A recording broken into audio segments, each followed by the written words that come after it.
queens, all along, yeah, queens, all along, ooh, queens, all along, powerful queens, all along, queens, ooh, queens, powerful queens. Hey everyone, and welcome back to Queens on the Road podcast. This is Latavia, and I'm here with my reoccurring guest and girl, Nikki. Hey y'all. How you feeling, Nikki? You know, I've had better days. My allergies are winning today, but I'm doing good. That's good. That is so great. I'm doing good too. Y'all might have me have that like deep, seductive voice or a frog, whatever. We'll see how it goes. Whatever voice you give us, we're just glad to have you back. So I'm good. Thank you for having me. I'm happy to be here. I'm excited. Woo, let's get started. Welcome back to another episode, y'all.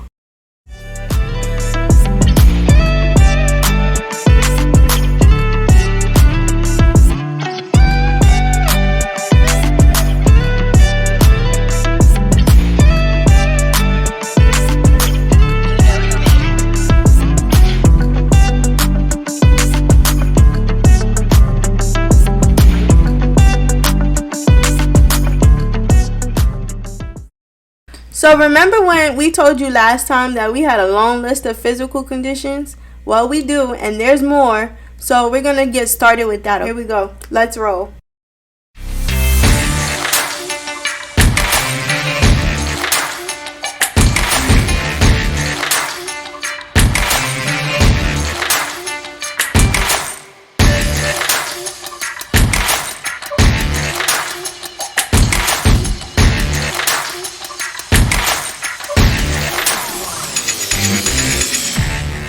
Alright, y'all. So today we're going to talk about some physical conditions tied to cerebral palsy or CP. The first is scoliosis. Scoliosis is a curvature of the spine. It can be idiopathic, which the general population gets. It's in the shape of an S, but with cerebral palsy we typically get neuromuscular, and the curvature of the spine is in the shape of a C. And it happens because the tight muscles are pulling your spine in different directions. Have you had any experiences with scoliosis, girls? Yes, I have had experience with scoliosis. I'm actually a unique case in that I have the curvature of an S shape. So I have idiopathic, which you don't generally see in people with CP. You see the C-shaped curve, which is neuromuscular, like you said, but I'm unique in every way, and I had to have the S curve. So I have an S curve on top and an S curve on the bottom. I never had to have surgery for it, but I do know some friends that had to have surgery, and they put metal rods in your back and all that stuff. But before they get to that, they actually have you wear a brace for 23 hours, right, to see if that could correct the curvature of the spine and slow down the progression. And it is not flattering, y'all. So when they suggested that to me at first, I was like, now I like to be fashionable in all my clothing and have a good look on. And that brace is just not it. Yes. I do not want that brace. That brace looked like, when you go to the park and they got that one adaptive swing and they got like the really big back so it looked like you sit in a chair. Basically, that's what that back brace is like. It's a really, really big back stretching out your clothes, and yes, it's not flattering in the least bit. It is definitely not flattering. And if you guys know me, you know that I love fashion, so it was not flattering. But thankfully I didn't have to wear it because my curve is so small, so thankfully I dodged the bullet with that one. I'm glad to hear that. Yeah. Okay, so the next physical condition we're going to talk about is osteopenia or brittle bones. This occurs because people with CP don't weight bear enough for bones to absorb vitamin D and calcium. It's also due to poor nutrition, because of dysphasia. Stick with us because we're going to talk about dysphasia later in the episode.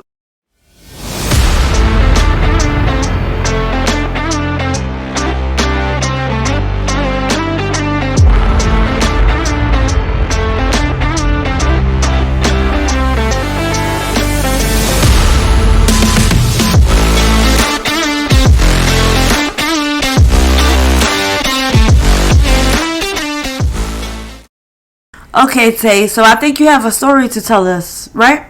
Yes, I sure do. So, y'all, it's story time. So, grab a seat and cross your feet. And here we go.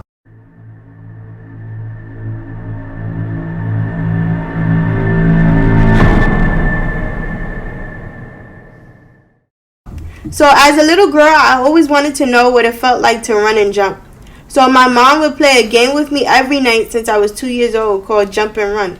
After my bedtime story, she would jump me on the bed and then lay me down and lift my legs like I was riding a bike. And she would say, "Run, Tavia, run!" And I would tell her to go faster, and she would.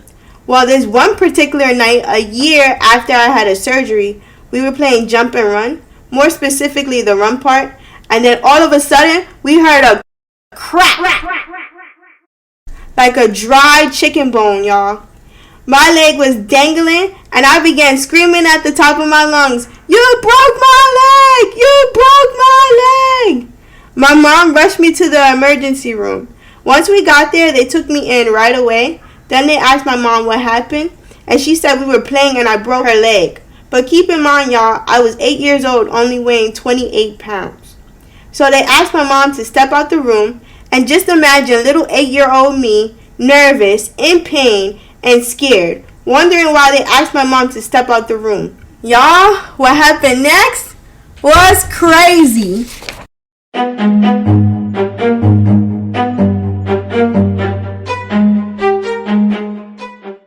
So, when my mom left, the nurse came into the room and she began to ask me, "What happened? How did you break your leg? You can tell me the truth." And I told her that I was telling her the truth, that my mom and I were playing and she broke my leg. So they said, okay. The nurse proceeded to go outside of the room and was going to call, guess who, y'all? ACS. Really? Okay? Yes. Wow. Yes. Yes, girl, yes. So it was at this time, y'all, that my mom snuck into the room and she told me that another nurse informed her that they were going to call Administration for Children's Services, or ACS, because they believed that she broke my leg on purpose and that she was going to do everything in her power to get me back if that was to happen. And then she had to sneak out of the room because she wasn't supposed to be in there at that time. When I heard that news, y'all, I began to cry so hard. But luckily, my doctor called checking in on another patient. So luckily, my doctor said, "Don't call ACS because that mother brings her child to me regularly. She keeps up with her scheduled appointments and she has spastic cerebral palsy. So it makes it difficult for her to gain weight and she has projected vomiting. And she's a failure to thrive." So luckily, after my doctor called, the nurse decided not to call ACS. But can you imagine if my doctor wasn't there to intervene, what would have happened? I would have been placed in somebody's home who had no idea about cerebral palsy or what it entailed to take care of me. And my mother would have been in jail. So I said this story just for people to keep in mind that you never know what somebody's going through and you never know what their circumstances are. So you should never judge. So after they did all of that and wanted to call ACS, I had to get a bunch of x-rays, and on the x-rays it showed that I broke my femur. But not only that, it also showed that my bones were porous and thin and fragile. And I was diagnosed with osteopenia from that day. The doctor informed my mom that he was going to put my leg in a cast because due to me having spastic CP, the tight muscles were holding the bone in place. So they didn't have to do any type of surgery or anything like that. And he informed my mom to never stop playing with me because I was probably going to break many of bones just due to the osteopenia. He said he had some patients that when you would roll them over, their bones would just break. So he said just to never stop playing with me. But y'all, I never played that game again. Do you hear me? I was traumatized from that experience, and we never played again. That was it. Thank you so much for sharing your story, Tay. I think it's very important to share stories like that because it really shows how important it is for you to take into consideration the patient, the circumstance, what it is that they're going through. Because a lot of children who have disabilities like cerebral palsy don't necessarily get that level of care, and it could be really detrimental to their growth and development and things of that sort. So thank you for sharing. You're so welcome. You're so welcome. Yeah, and I really think that's an important point to drive home. So definitely. But wait, there's more. Ooh, let's see. Let's get into it. We're going to talk about the feeding, speech, and language difficulties people with CP face. Let's roll.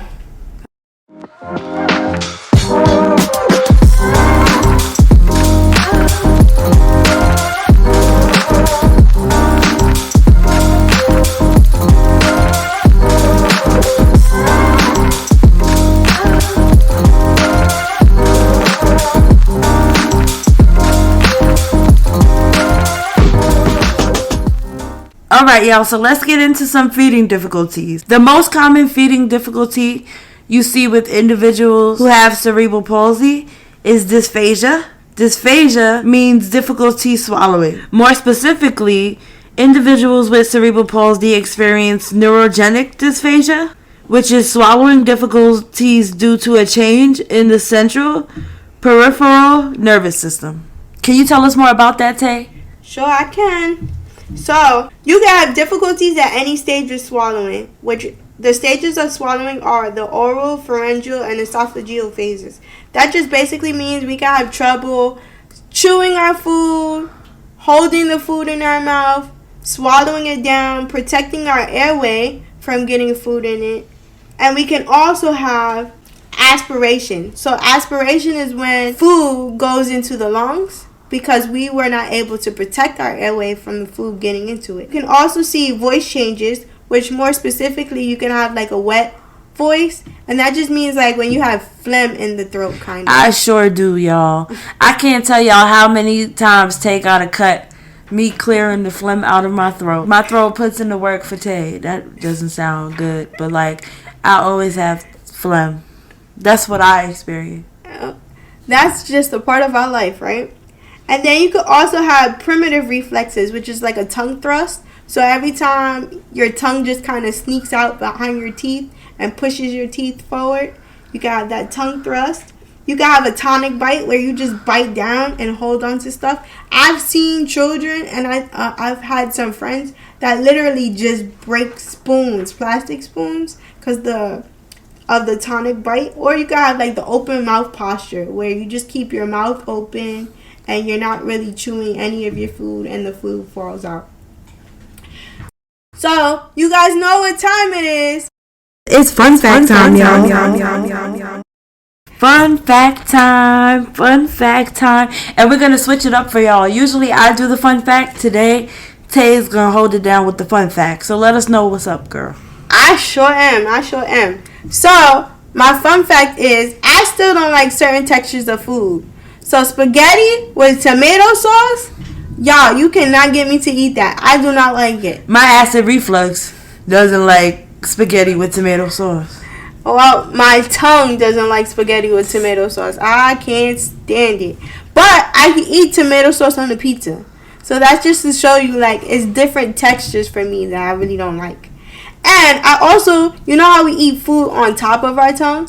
Y'all, I eat food underneath my tongue because it's just easier for me to swallow, easier for me to control, just like that.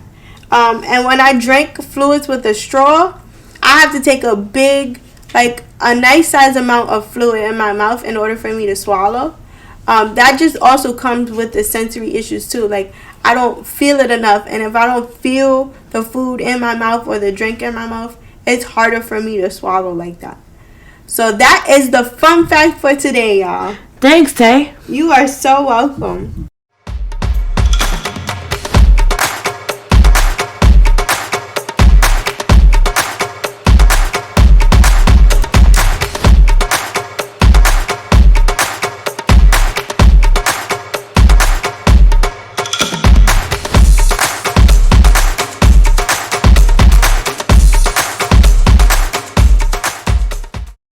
On to the next, speech difficulties. The most common speech disorder you see with people who have cerebral palsy is dysarthria, which is motor speech disorder where the muscles of the mouth are affected. This can manifest itself as slurred speech. Among the different types, there are different speech difficulties. In people with spastic CP, you will see slow, imprecise oral movements that take a lot emphasis on a lot of effort.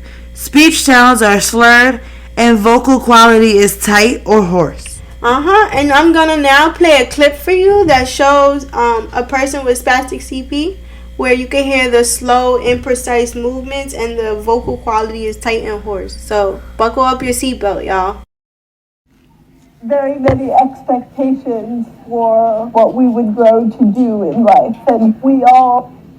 Next speech difficulty we are going to discuss is speech difficulties in individuals with Altoid CP. Speech difficulties can show up as difficulty controlling their face, tongue muscles, vocal folds, and breathing. Speech is slurred. Yep, and I'm going to play another clip for you of a person with Altoid CP and their speech. When you have time, please, you waste your time. You waste your time. You have time. The final speech difficulty we are going to share is speech difficulties experienced by individuals with Ataxic CP. Speech difficulties that can be experienced by these individuals include speech that is monotone with breathy sound. And monotone just means like they sound like a robot, y'all. And it's just one tone all the way across. There's no like, hey, I'm happy, or no, I'm sad. There's no what we call in the speech world inflection in the voice. It's just one sound all across. So now I'm going to play a clip for you of someone with Ataxic CP speaking in a monotone voice. 1, 2, 3, 4, 5, 6, 7, 8, 9, 10, 11, 12, 13, 14, 15, 16, 17, 18, 19, 20. It is important to also note that some individuals with CP experience speech difficulties like being nonverbal or having difficulties with articulation. And articulation just means our speech sounds. So like pa, ba, t, d. We have a hard time like saying all those different sounds.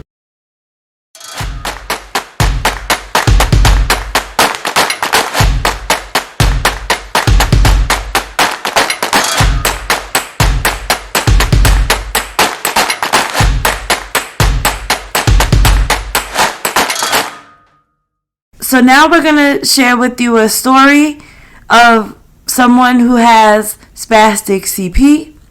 Tay is going to share the story with you. Bring it in, Tay.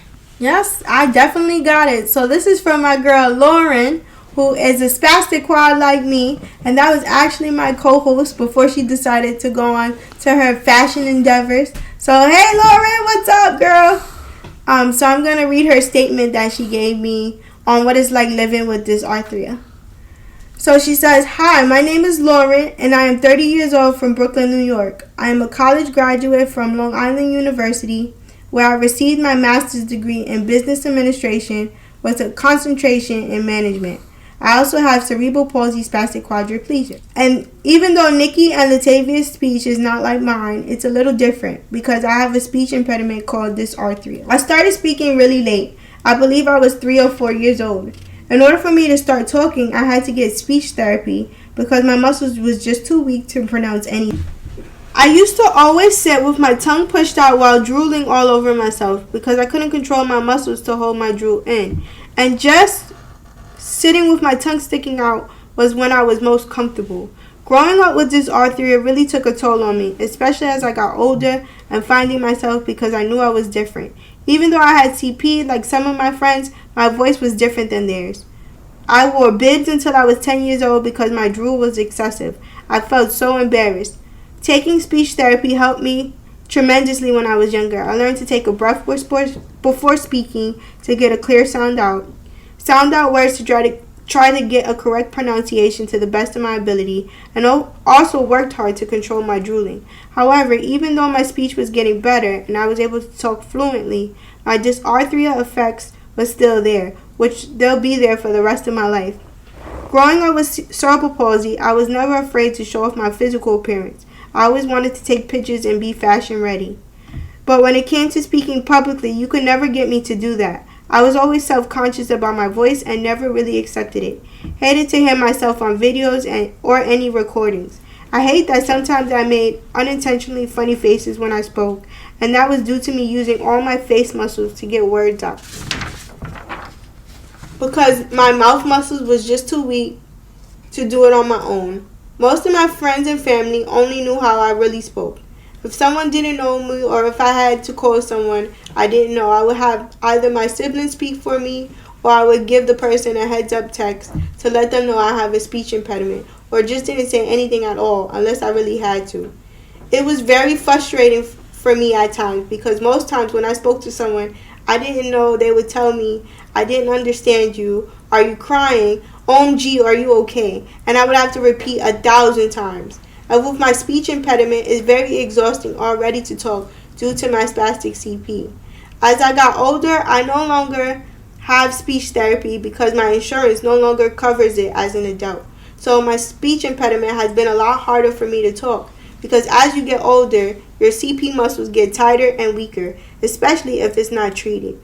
So as an adult, to help myself not lose the mobility to talk, I usually go back and remember all the techniques I learned from having speech therapy and just self-treat myself, especially at times when my speech symptoms are acting up. Even though my dysarthria frustrates me sometimes, I had to teach myself my voice is a part of me and learn to love it even if it's different. Thank you so much for narrating that story, Tay. It was really insightful to learn about somebody else's story. Thank you so much, Lauren, for being willing to share your story with dysarthria. Did you have to go through that, Nick? No, I did not because I have spastic diplegia, so for the most part, my lower half is affected. Yeah, I definitely had to go through that because, of course, I'm a spastic quad, so that means everything on me is affected. But thankfully, because of all the therapy I've had, dysarthria is no longer an issue for me, but I definitely did experience what Lauren went through. But it's definitely not an issue anymore, as you could tell. But it really is eye-opening because it makes all the world of a difference. And I actually thank God that I'm a speech therapist because you do have to keep all your muscles exercised. So being a speech therapist, my primary job is to talk and help my students with language and speech. So of course, I'm exercising that muscle every single day. So that's what keeps me loosey-goosey all in the mouth area. Another speech characteristic you can see in people with spastic CP is that our vocal loudness varies. And that just means how loud our voices can get. So sometimes our voice will go very low, and that's because our diaphragm muscles are weak. And in order to project our voices, we need to take in a deep, deep breath and be able to push it out. But because our diaphragm muscles are weak, we are not able to take in enough breath to push it out to enough vocal loudness. So sometimes, I'm pretty sure you can hear it in this audio recording and in previous audio recordings, our voices will start out very strong and high, and as the audio recording goes on, our voices will dip down low, and that's just because our diaphragm muscles have been working overtime to keep the same vocal loudness throughout, and we are exhausted. I mean, exhausted is not the word. So please don't ever mistake it as we are not enthused to be with you guys. We love doing this podcast and we enjoy it. That is just another part of our disability. It's very good. And that definitely leads us to our next episode, which is going to talk about what it's like having cerebral palsy as an adult and lived experiences. Yep, so definitely stay tuned for that, y'all. Y'all don't want to miss that discussion. It's really deep. I definitely do want to say, though, let us know down below, do you appreciate segments where we share stories from other individuals who have cerebral palsy? If so, we'd love to hear your story, or if you know of someone or just want to share a story that you may have come across. We'd be happy to hear the story, so please share it with us. You can share it by sending it to the podcast email address. Yep, which is queensontheroad.podcast@gmail.com. Or you can share your story publicly by commenting down below any of the streaming services where the podcast is available. Definitely. All right, and the next and final category we are going to talk about is language difficulties. Take it away, Tay. I sure will.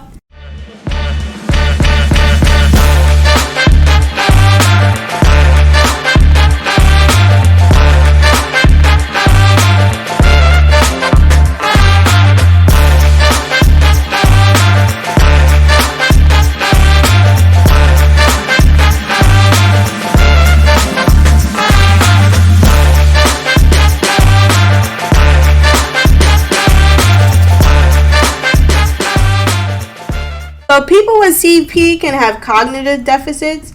So that just means you can have attention, memory, auditory processing, or just in general your processing is slower.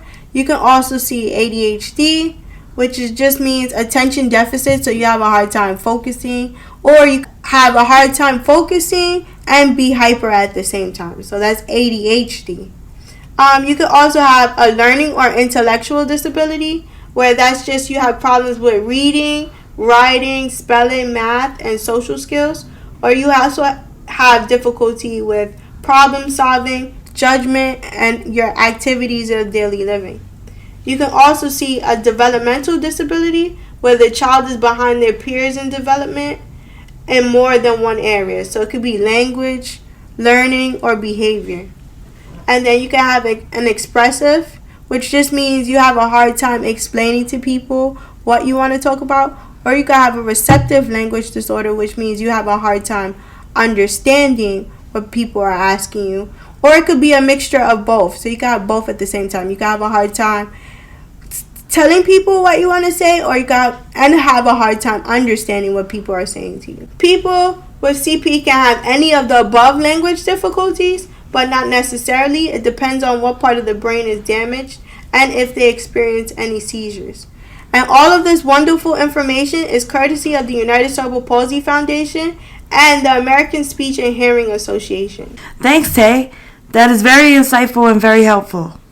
You are so welcome. So, in today's episode, we're not going to leave you with a quote. It's more of a saying, because I think this is a really important point to hammer home. So the saying is, seeing is not always believing. So when you see me, you may think like, oh, I don't understand why she's in that wheelchair, because I've had people say that to me a dozen times, right? But what you don't understand is that I'm still living with visual spatial deficits. I still have all these different difficulties that come along with CP. No, you may not see them, but they impact my life in different ways. I have just learned to have compensatory strategies for them to help me overcome those difficulties. But when you see me, you may think, oh, she's completely normal, but that may not necessarily be the case. What about you, Nick? Yeah, I think because I have spastic diplegia, some of the, I guess, side effects of CP, like incontinence or slower processing issues, people may not consider. Because they're invisible, they're not easily explained, but like you said, they're part of my lived experience, and they do affect how I navigate life, but they don't stop me from living life. Yeah, and I think that's the important thing. Like, even though we may have these deficits that impact us, they don't stop us from living. We just find a different way to live with them. Exactly. All right, guys. So that's all we have for you today. Thank you again for listening, subscribing. You guys have been amazing. We hit over 100 downloads. So you guys have been amazing and supporting, and we just really appreciate it. Again, we made it to over 100 downloads on Buzzsprout. So keep spreading the word, keep sharing. We are available on most platforms where podcasts are available to stream. Yeah, just about all. Spotify, Apple, Google Podcasts. Every podcasting site you could think of, guys, we are on there. So all you have to do is type in Queens on the Roll. And again, we appreciate you so much for downloading, sharing, because this is really important information that we want to get out there to everyone.